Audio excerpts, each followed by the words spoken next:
Assalamualaikum kawan, gimana nih kabar kalian hari ini? Aku harap kalian semua dalam keadaan sehat walafiat. Kita sudah masuk ke bagian kelima, ambisi Tamrin melawan kecerdasan Alia. Yuk kita simak kisah mereka. Berdasarkan pertanyaan Tamrin, apa alasan babi diharamkan untuk umat Islam? Maka Alia pun menjawabnya.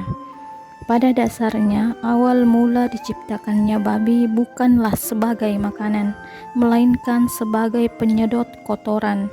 Lebih tepatnya, babi merupakan vacuum cleaner alami.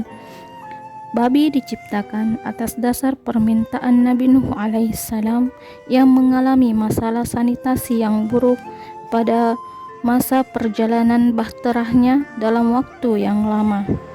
Allah mengabulkannya dan menciptakan babi untuk mengatasi masalah sanitasi tersebut. Alia kemudian menatap sejurus kepada Tamrin, dan Tamrin berkata, "Aku bersyukur karena kau menjelaskannya ketika aku tidak sedang makan babi. Jika aku sedang makan babi sekarang, aku pasti akan muntah. Namun, satu alasan saja tidak cukup kuat untuk membuatku berhenti dari memakan makanan favoritku tersebut. Jika isian perutnya buruk, aku bisa saja memakan bagian yang lainnya," ujar Tamrin santai. "Kalau begitu, aku akan lanjut ke alasan yang kedua." "Silahkan," singkat Tamrin. Alia kemudian mulai menjelaskan. Alasan kedua mengapa babi diharamkan untuk umat muslim, yaitu buruknya sistem pencernaan miliknya. Babi dikenal sebagai binatang yang sangat rakus dan juga kotor. Bahkan jika kita menempatkan apel segar dan apel busuk di hadapannya, dia tetap akan memilih apel busuk. Dia bahkan memilih memakan kotorannya sendiri ketimbang mati kelaparan. Akibat sifatnya yang rakus, kapasitas lambungnya seringkali melebihi ambang batas. Hal ini menyebabkan terjadinya gesekan dengan organ tubuhnya yang lain.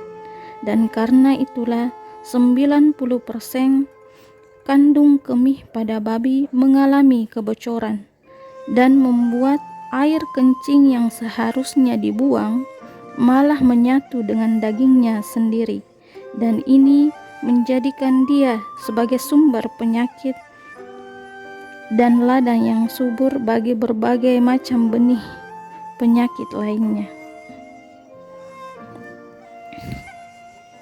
Tamrin kemudian berkata, "Jadi kesimpulannya bukan hanya pada bagian perutnya saja, tapi seluruh bagian pada tubuhnya juga merupakan sarang berbagai macam penyakit.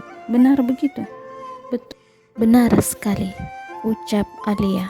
Dia kemudian melanjutkan penjelasannya. "Sampai saat ini, berdasarkan hasil riset para dokter, sudah ditemukan 87 jenis penyakit pada babi. Ada penyakit yang berefek secara langsung pada korbannya seperti mual, muntah, dan alergi. Ada juga yang berefek pada jangka panjang seperti kerusakan lambung dan masalah pencernaan lainnya."